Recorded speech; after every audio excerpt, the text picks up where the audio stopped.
வலி நிவாரணி திரவத்தை பீச்சி அடித்து தங்கச்சங்கிலி ஒன்றை களவாட முயன்ற யுவதியொருவரை நகையக உரிமையாளர் சமயோசிதமாக பிடித்து போலீசாரிடம் ஒப்படைத்த சம்பவம் ஒன்று ஹட்டன் நகரில் இடம்பெற்றுள்ளது.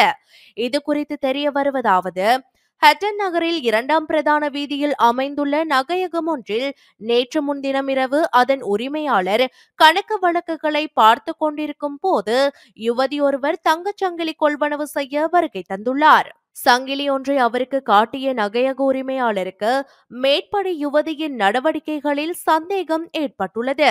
ஒரு கையால் சங்கிலியை பிடித்து பார்த்து கொண்டிருந்த யுவதி மற்ற கையை தனது கைப்பைக்குள் கொண்டு செல்வதை நகையக உரிமையாளர் அவதானித்துள்ளார். இந்நிலையில் திடீரென அந்த யுவதி கைப்பைக்குள் இருந்து வலி நிவாரணி திரவட்டினை எடுத்து நகையக உரிமையாளரின் முகத்தில் பீச்சி அடிக்க முயற்சி செய்த போது உரிமையாளர் அதை கைகளால் தட்டிவிட்டு யுவதியின் கைகளை இறுக பிடித்துள்ளார்.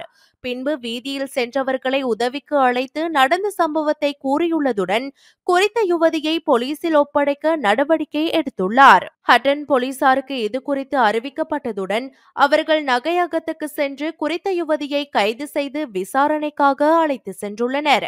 குறித்த யுவதி அப்கோட் பகுதியைச் சேர்ந்த 26 வயதுடையவர் என்பதுடன் அவரது கைப்பையில் கவரிங் நகைகளுடன் ஒரு தொகை பணமும் இருந்ததையும் போலீசார் கண்டறிந்துள்ளனர்.